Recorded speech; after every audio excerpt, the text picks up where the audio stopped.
আজকে চতুর্থ দিন আমাদের পুরীতে। আজকে 17ই জুলাই, কাল রথযাত্রা গেছে।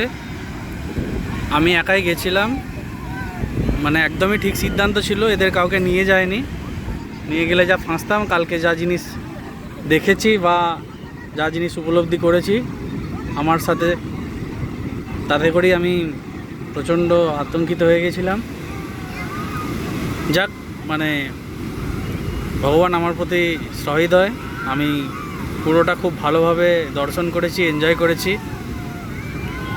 আর আজকে তাই খুবই পরিশ্রান্ত। এখন 12:30 বাজে।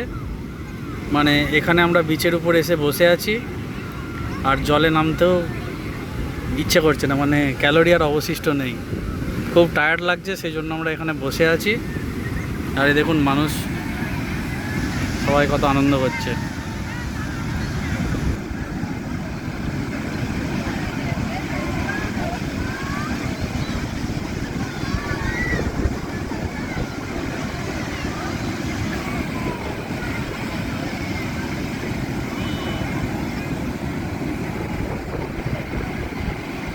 এই হলো কন্ডিশন।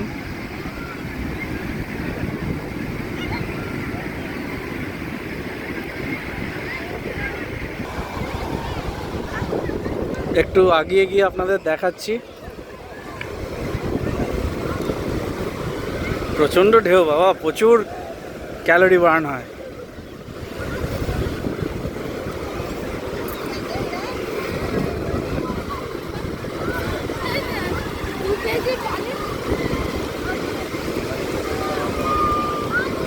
আজকে ওয়েদারটা বাই দ্য ওয়ে খুব সুন্দর। এই আসছে ঢেউ।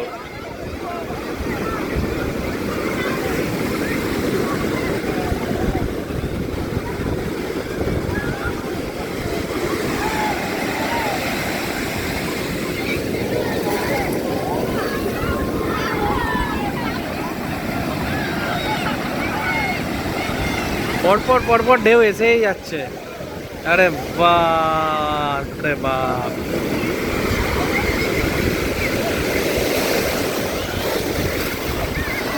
ভিজে গেলাম যা।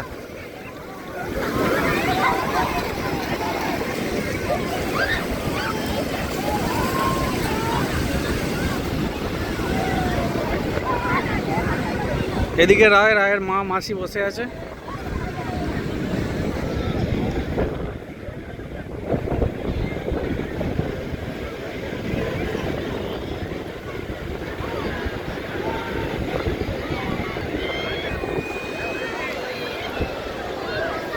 আর এই দিকটাতে রথের মেলা বসেছিল। বিচটাকে এত সুন্দর সাজিয়েছিল কালকে।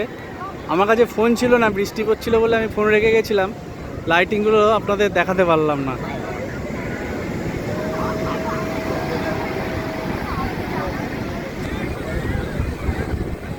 দারুণ দারুণ।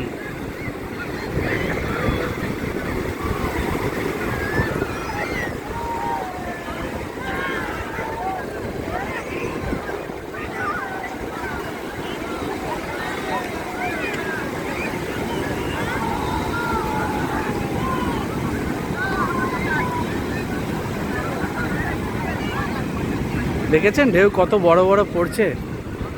সকালের দিকে তো কতটা অবধি জল উঠছিল জানেন? এই এতটা অবধি। মানে দেখলেই ভয় লেগে যাবে, তো নামা তো অনেক দূর কি বাত। এই দেখুন,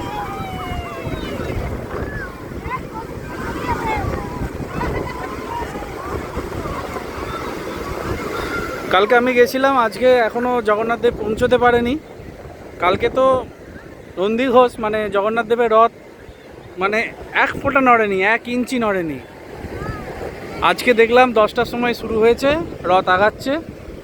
আজকে আশা করছি বিকেলের দিকে পৌঁছে যাবে। পৌঁছে গেলে রাত্রিবেলা আমি এদের নিয়ে যাব, চেষ্টা করব আপনাদেরও দেখানোর। তো সেটা দেখতে হলে অবশ্যই চ্যানেলটি সাবস্ক্রাইব করে রাখুন, লাইক শেয়ার করতে ভুলবেন না, কমেন্ট করে জানাবেন আপনাদের মতামত কেমন লাগছে। তো দেখা হচ্ছে পরবর্তী আপডেটে।